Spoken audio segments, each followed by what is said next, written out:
वृषभ जानी नामक जन व्यक्ति स्त्री को टिटलागढ़ जिला स्तरीय मातृ और शिशु डाक्तरखाना परिसर में भर्ती अवस्था थिबा बेले भोर सकाळ 4टा समय दुईटी जांळ संतान जन्म होइतिले।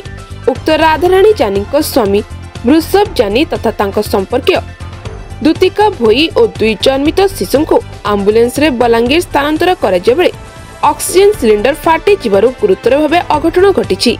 उक्त प्रसूति महिला और दुई जन्मित शिशु को बलांगीर जिला भीमभोई मेडिकल कॉलेज हॉस्पिटल को स्थानांतर कराଯାଇଥିବା बेले उक्त आंबुलेंस रे थिबा संपर्कीय दुतिका भोई को टिटलागढ़ जिला स्तरीय मुख्य चिकित्सालय भर्ती थिबा सह तांको अवस्था सठिक थिबा मुख्य चिकित्सा अधिकारी प्रकाश करछंती।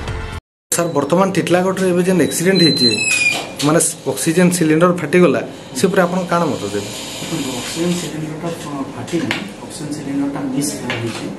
ओटे डिलीवरी प्रसूति माटे से प्रसव करबा लागि आस्थिले ताको प्रसव करा हितला। प्रसव कला हला परे पूरे छुआ हमर प्रीटर्म छुआ थिला आईयूजुअल छुआ थिला फल रे ताको हम जेतु लो बार्थ थिला हम ताको बलांगीर भीमभोई मेडिकल कॉलेज एसएनसी पानी ट्रांसफर स्थानांतरण करथु। सही समय भितर कोन होछि 108 एम्बुलेंस को डका हितला। 108 एम्बुलेंस आसला परे सेठी कोन होछि से ऑक्सीजन लगेला समय ऑक्सीजन मिस पारी फल रे नियाटा को से कैच करथिला। फल रे वृद्धा स्त्री लोग छुआटा को धरि के बसथिले से तांकर दी गोड़टा पड़ी जाइछि बा हाथटा पड़ी जाइछि। इमिडिएटली हमर सुरक्षाकर्मी आमर अटेंडेंट आसिक संगे संगे अग्नि निर्वापक यंत्र सारे निआटा को काबू करती। काबू कला आम जो वृद्धा माटा जो पड़ जाते आम immediately sub divisional hospital Titlagarh को स्थानांतरण कराला निजे निजे आसिक निजे स्वास्थ्य प्रदान करूँ।